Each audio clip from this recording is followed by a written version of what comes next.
So we're used to thinking of Moses, to the extent that we think of Moses at all, as the leader of the Exodus, the leader of the Hebrews out of Egypt.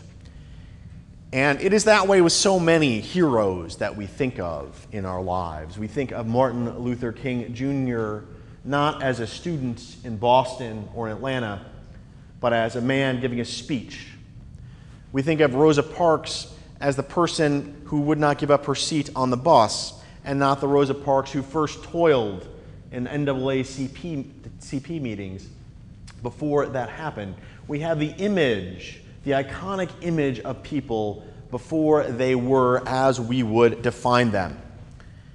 And in this case, it's exacerbated because Moses we also remember as the baby in the reed basket, in the papyrus basket, in the waters brought into Pharaoh's household. From our perspective, Moses was marked from early on for something special. He was the one that was saved. But as the story shows us, there was a Moses in between. Moses grew up in Pharaoh's household, as we're told. Moses has now left Egypt and gone to be a priest, to be in a priest's household among the Midianites, tending his father's flock. Moses is now a foreigner. Of course, Moses grew up not as a Hebrew, not as one of the enslaved people, but out of the power of Pharaoh's household. Now he has gone off to be a foreigner. So this is the thing that we must remember about Moses in this place, and may lead us to understand what he was thinking.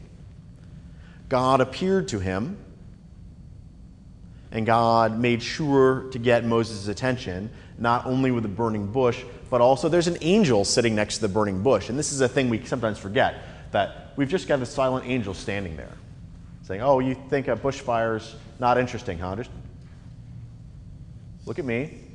Look at me, just in case you wonder what this means. Okay.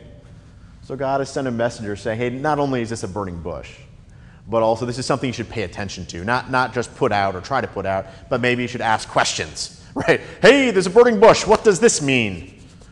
And so that's what God does with Moses, because Moses doesn't recognize that sign immediately, which is, just as a side note, kind of amazing, right? You see a bush burning for a long time. Even if it's a big bush, how long does it take for a bush to burn, really, and not catch fire somewhere else? You'd think you would notice. But no, in this case, there's a messenger helping to explain to Moses, look, this is holy ground, and this is a touching of the Almighty that you should remember. And so God speaks to Moses, and Moses' first question is, you sort of empathize with Moses, right? Moses is listening to God say, I'm going to save your people, I'm going to take your people to a land of milk and honey, and Moses saying, this is great. And then God says, and so in order to do this, you're going to go talk to Pharaoh.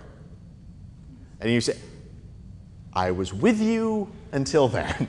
It's like, really? It was great when you said, you, God, were going to take us out of the land. Now you're saying, I've got to go into the most powerful country in the world, the country that has enslaved all of my people and oppressed all of my people, and where I have escaped, lest I too get oppressed, I'm here minding my own business. I'm now a shepherd in this foreign god's household.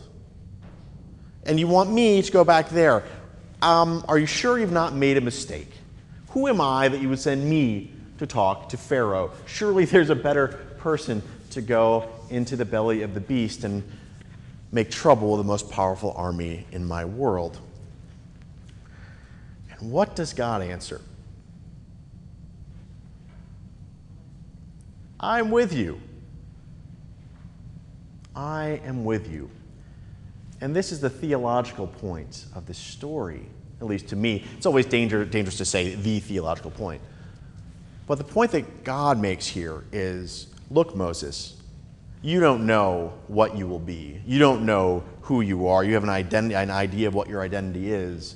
But know this, I am with you.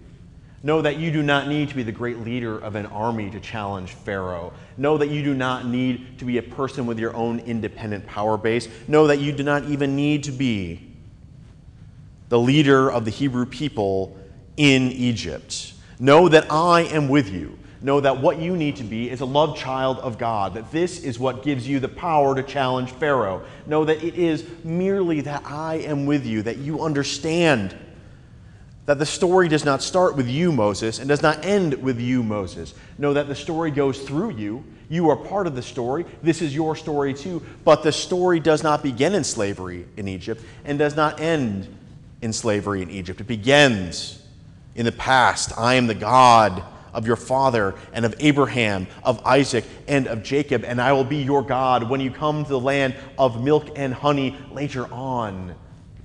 I am with you. I could give you a list of my accomplishments, but that's not important. What is important is that when push comes to shove, when you must challenge the power of Pharaoh, I am with you. When you are afraid, I am with you. When you are rejoicing, I am with you. And when you think you are not enough, when you think you are not the right one to be called to this, I am with you, and I am in your corner. When you look at injustice, know that I see injustice too. When you see people being treated in a way you think is not right, know that I see that too. And when you ask, but who am I to make a difference? Know that I am with you. Who are you? You are a loved child of the great I Am, who was and is and ever will be. Know that as you seek me, as you seek justice, as you seek love, as you seek to bend the arc of history toward justice and love, I am with you, as surely as I was with Abraham, as surely as I was with Jacob, as surely as I was with Isaac, as surely as I was with Moses, as surely as I was with Jesus, as surely as I was with the workers who were shot and killed fighting for shorter hours, fighting to get children out of factories, fighting to not be burned in factories to save money. It's Labor Day, after all. And each one of those people was no one to challenge the power of the state, the power of the private armies, and yet they did, and God was with them. And so in this time and in this place, in this world where we see so much injustice and ask, who am I to challenge it? Know that you are loved children of God. You are people who have committed your life to bring about God's kingdom on earth, and God is with you. Know that you are enough, because each time we see some miraculous gain for justice and love, know there was a time when the leaders were just workers who said, who am I to make a difference? And then stood up and said, I don't know and I don't care, but I'm going to try anyway. This is the message that God gave to Moses. Because if you look at Moses' biography, who was he to go back and lead the Hebrews out of Egypt? And so as we look in our lives and ask, who are we? No, we are worthy. We are powerful. We may live God's love in the world, for we are loved children of the great I Am.